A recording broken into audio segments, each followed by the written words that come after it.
Welcome. Well, you're at home with Jim and Joy, and you are an important part of our EWTN family. And we are so delighted that you've welcomed us into your home. We know what a privilege and an honor it is to be there.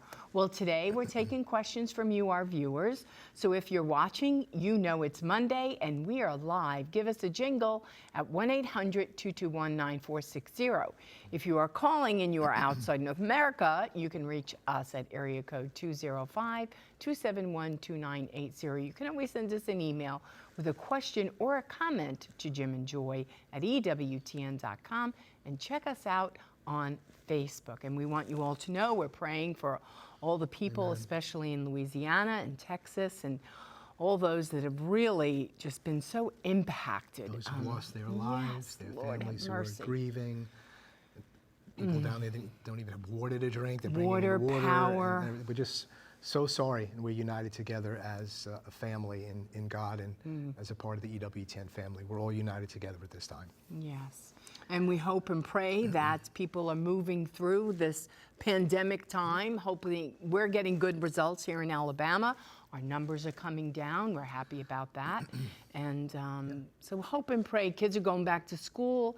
Maybe we're going to start to see more of a normal life coming back to us all. We want to put out the question of the day. The question of the day is this: what are some benefits, ways of remembering and memorializing the unborn who have been aborted? What are some of the benefits as we think about ways of remembering and memorializing the unborn who have been aborted? What are the benefits of that? What's the benefit of remembering? What's the benefit of memorializing someone who has lost their lives through abortion? What does that mean for them? What does it mean for their moms? It's very important for moms who've lost a child through abortion to be able to grieve and to mourn and to have a place and to remember and to touch. But we want to hear from you, so do please email us or give us a call.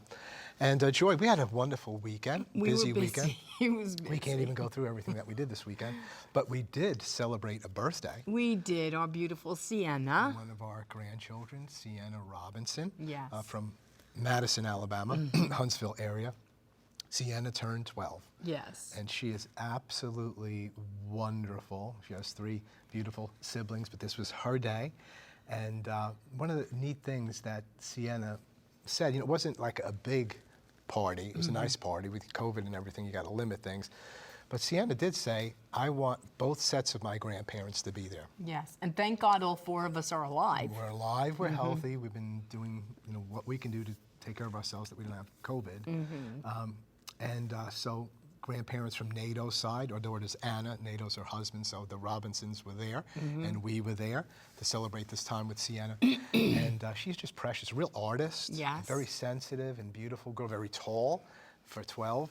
And one of the things about Sienna is that when Anna was carrying Sienna, she was coming down to visit with us, Anna, and she was pregnant. And I spent some time in prayer, and then I said, Lord, I'm thinking about this baby and thinking about a name for her, not that I get to name the child. And the word came to me, Sienna, the name Sienna came to me. And so when Anna came, she spent some time. I said, Anna, I want to tell you, I've been praying about the baby you have inside of you and the name. I guess we knew it was going to be a girl. And so I said, I got this name Sienna. You don't have to name her Sienna, but I just got the name Sienna. She goes, oh, that's a pretty name, maybe, and so on. And, Saint Sienna and Catherine. And so she went back home and she said to her husband, when I was down at my mom and dad's house, my father said he got a name for the baby. And so the husband said, wait a minute, don't say anything else. She said, I thought he was angry, or something, because, you were going to name the child. And so he went back and he brought out a piece of paper and gave it to her. And she opened the paper and it said Sienna. Yeah. So I had gotten the name Sienna. The father of the child got the name Sienna. And Sienna got the name Sienna. She got the name Sienna. And she's Sienna, and she's so beautiful. She's a sweet, sweet child. And she had 3 of her little friends, both her grandparents. Anna put out a lovely spread, and we just celebrated her. And she had to, so many things got forfeited. And Sophia made her, that's a sister. Her sister made her first communion. Gabby, Sophia, and RJ. And so they were all there. And so it was just a nice day in the midst of where we are in this COVID pandemic to kind of get back to a little bit of normal. The children stayed outside, all the older people stayed inside. And I want to get back to that statement before we cut for our break, is that Sienna wanted her grandparents there. And I just want to say to people out there, touch base with your grandparents, wherever they are, however you can do that, and let them know that you love them, and that you miss them if you haven't seen them in a while. Or maybe there's something that's gone down, and there's separation. As far as it's in your power, make peace with your parents, with your grandparents. Let them know that they're loved, with all the water that's gone under the bridge, and that they're very special. It's been a great blessing for us. Joy, why don't you share the question again? Okay, so how beneficial are ways of remembering and memorializing the unborn who have been aborted? What are some of the benefits for you to do that? And what are the ways? What are the ways? And we work at a pregnancy medical center, and so it is helpful when we get to memorialize the babies that we lost through abortion. So it's good for people, if you haven't had an abortion, but maybe you are working on the front lines of that. So it's we good want for to hear you too. from you. You're an important part of this family. We'll be right back. Please don't go away.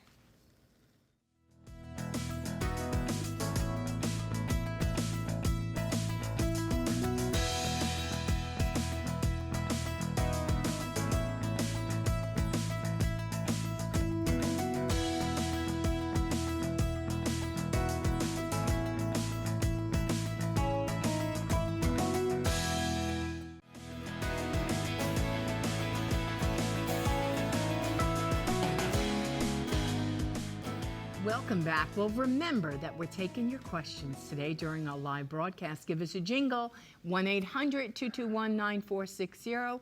If you are calling and you are outside North America, you can reach us at area code 205-271-2980. And you can always send us an email with a question or a comment to jimandjoy@ewtn.com. Now, the great question for today's show is this: what are some benefits, ways of remembering and memorializing the unborn who have been aborted? Are there benefits? Why do we do that? Well, we know that September 12th, every September 12th, we as a nation, we have sites all over the country and ways that you can go and memorialize, remember the unborn who maybe that you participated with abortion in. So there are grave sites where babies are actually buried who've been aborted, like in Hanceville, Alabama. I had the privilege to bury baby Deborah there. And it's by the statue of Mary with the sword in her chest, and she's looking down at baby Deborah. You can go right there, and there she is, and you just can remember her and all the other babies that have been aborted. It's a wonderful place of healing and peace. And then as you enter Hanceville, you go through the gates, and to the left is the Pietà with Mary holding our Lord there. And there are numerous aborted babies that are buried there, and some other... Miscarried babies, mostly. Yeah, but there's like at least 3 that we bury there with Monica Miller and Father Frank Pavone. So there are aborted babies right there. So there are grave sites, there are memorial sites. Why are these beneficial? Why is that helpful? And so I think we're going to have I think they're showing some pictures there. That's the Pietà as you go into the Shrine of the Most Blessed Sacrament there. And right to the left are a number of grave sites there. And again, as you said, some of those children are miscarried children, and others are aborted children. And what a blessing to have a place to go and to make the abstract a reality. And to say, my gosh, right there?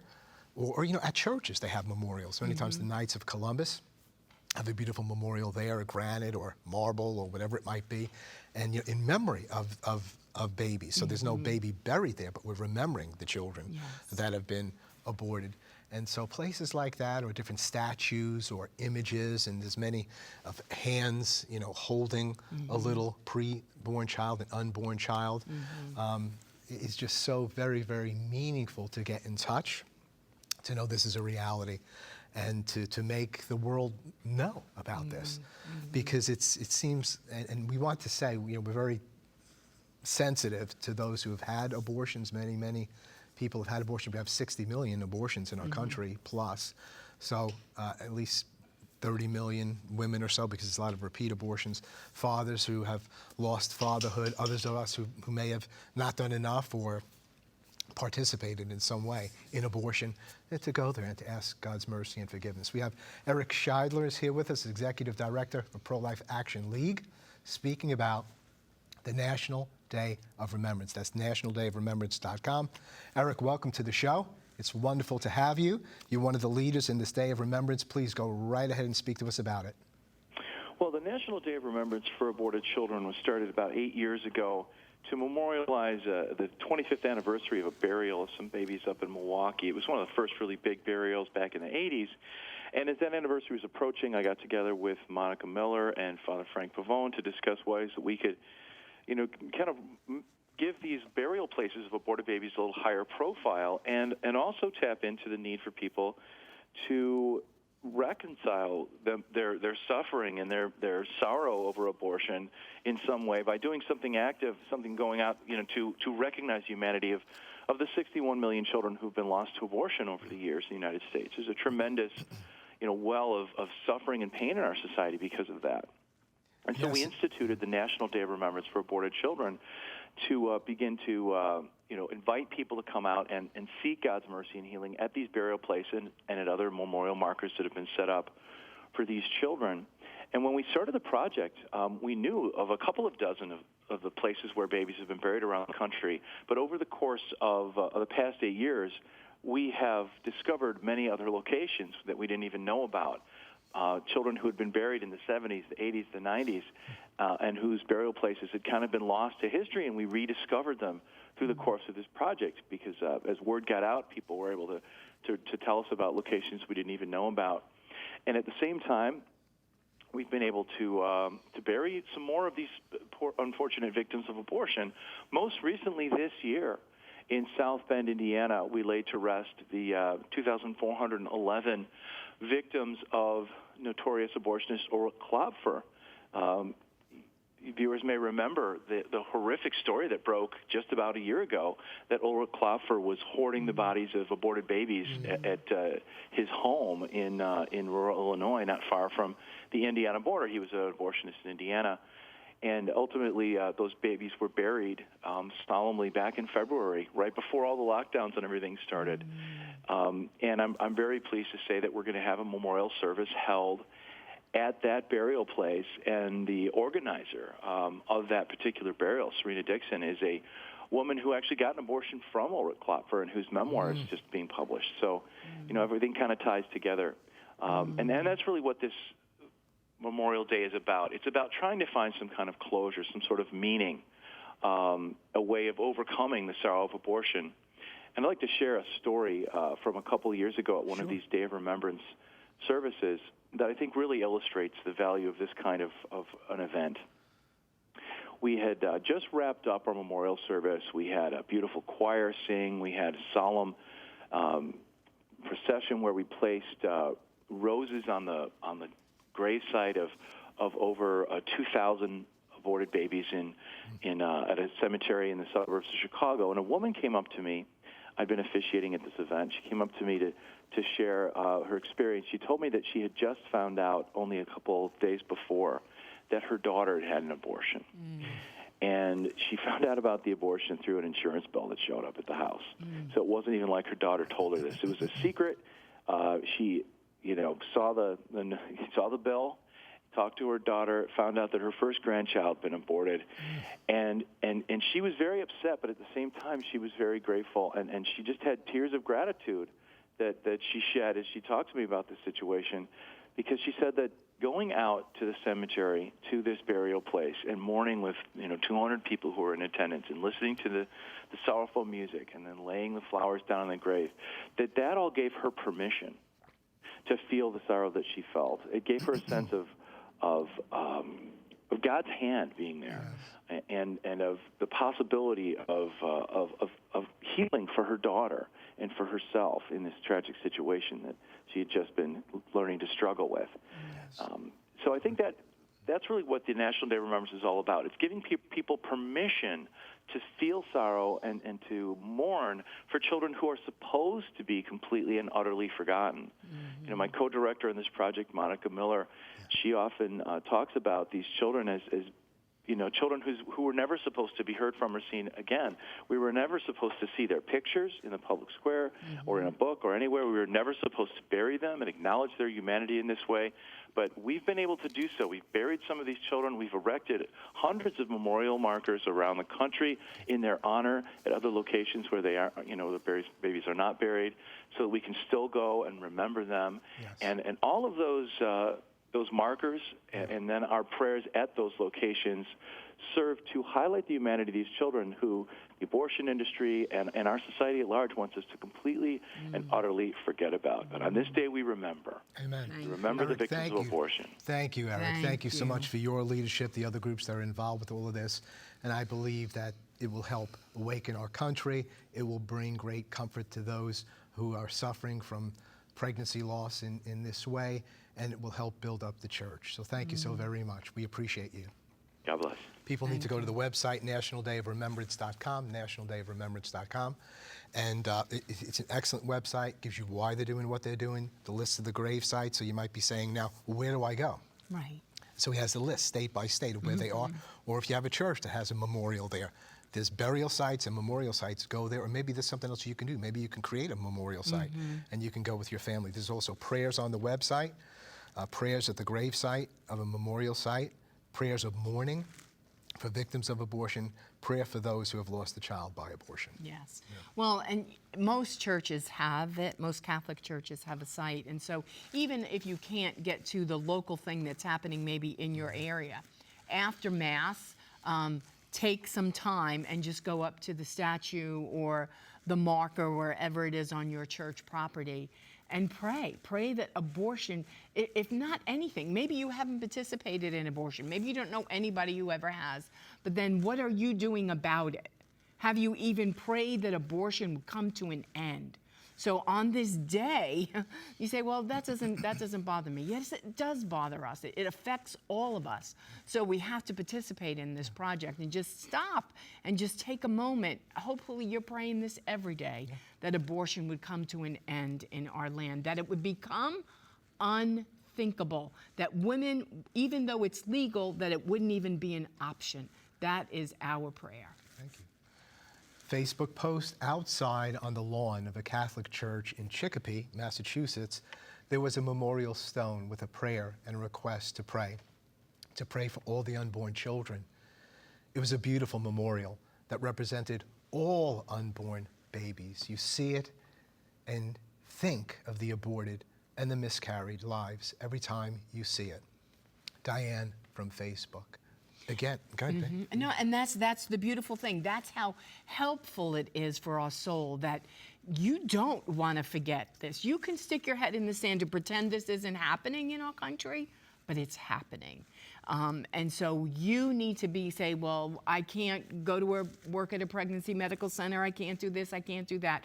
You can pray. If you are homebound, you're in a nursing home, whatever your situation is, you can pray that abortion would come to an end and it would become unthinkable in our land. And pray for healing. Pray for healing and deliverance for all those that have participated in it, that are broken and wounded from that experience, that they would find their freedom and hope in the Lord. I think we got another one here on Facebook, Joy. It says, we are praying the Divine Mercy Chaplet tonight, and while saying each of our prayer intentions, my 9-year-old lifted up a prayer for the unborn, for their safe delivery.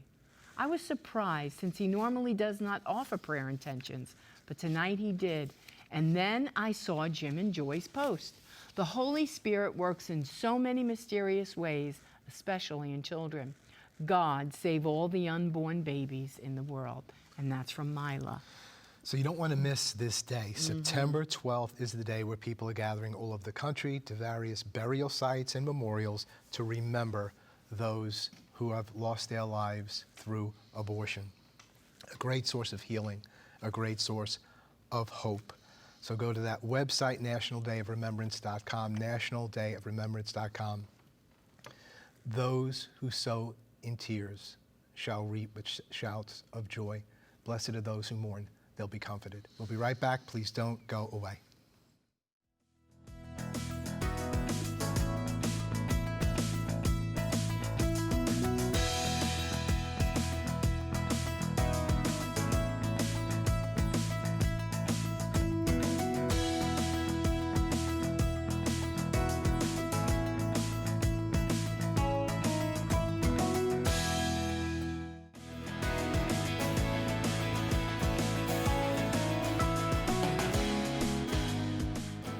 Welcome back. Well, before we wrap up today's show, we're going to go to Rome to check in with beautiful Joan Lewis. Now, Joan, how do they memorialize the unborn in Rome?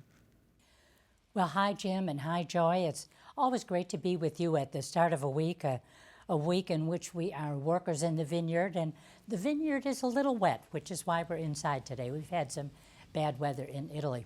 But I have to say, your focus today and this week is both sad and beautiful, memorializing the unborn.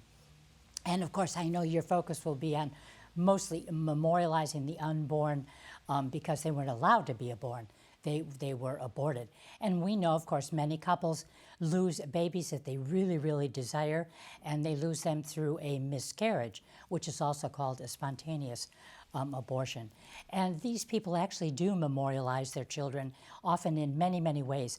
They'll plant a tree or a plant in a garden. They'll have a statue of an angel in their home or their garden. There might be an annual mass. Or they might use their time and talent for with a charitable organization or perhaps a crisis pregnancy center. Now, abortion became legal in Italy in 1978. And at that time, well, now, a woman is allowed to have an abortion in the first trimester, but after that, it must be for therapeutic reasons. That is to say, the life of the fetus or of the mother must be extremely at risk. And interestingly enough, according to 2018 figures from the health ministry, 70% of gynecologists in Italy refuse to do this procedure on moral grounds, calling themselves conscientious objectors. And this actually rises to 90% in certain regions of Italy, especially the conservative South. Now, in these 42 years since then, about little over 6 million babies have been aborted in Italy. Now, in 1999, the Italian Pope John XXIII community started to organize prayer vigils in different cemeteries around Italy where the unborn were buried. And then in ensuing years, parts of cemeteries all over Italy were actually dedicated solely to the unborn, and these are called the Garden of Angels. This area is called the Garden of Angels. Now, the very first cemetery, Garden of Angels, was created right here in Rome at the Laurentino Cemetery in 2012. It's, I think, 1,500 acres. It's very large. And then in 2018, Pope Francis, on the November 2nd Feast of All Souls, he said Mass here. Now, interestingly enough, any parent who has lost a child, usually through miscarriage, may have their child buried in these cemeteries. They have to ask the hospital for the remains, of course, because sadly enough, the remains of a child, if they're not requested for this, they're just considered hospital refuse, and they are discarded. So permission does have to be asked. It's rare, but it might happen that people who have aborted a child kind of rethought the matter and actually want to bury their child. So we have to say prayers for anyone who has lost a child, however it was lost. But on that note, back to you. Thank you so much, Joan, for those beautiful reflections and the information that you shared. And yes, indeed, we're praying for you. I think of Teresa Burke, who was doing work in psychotherapy with a group of women for a particular reason. And she walked out of the meeting at some point and came back, and they were all sharing. And she said, "What are you sharing about?" So we're sharing about abortion. And that wasn't the subject that they were there for, but they said, some of us are believers and some of us aren't, but we have one thing in common. And the thing they had in common was this: we're not allowed to mourn. And so we need to mourn for the babies that we've lost through abortion and miscarriage. And so we're praying for you. We're united with you. And don't forget, we're moving starting next week. Watch us at our new time and day. We'll be on Monday, Wednesday, Thursday at 1:30 Eastern. Check out the EWTN website for all the information. Don't miss us, and we'll miss you if we're not together. You're an important part of this family. You're always at home with Jim and with Joy. May you be filled with all hope and power and believing through the Holy Spirit. Keep it on EWTN. Bye now.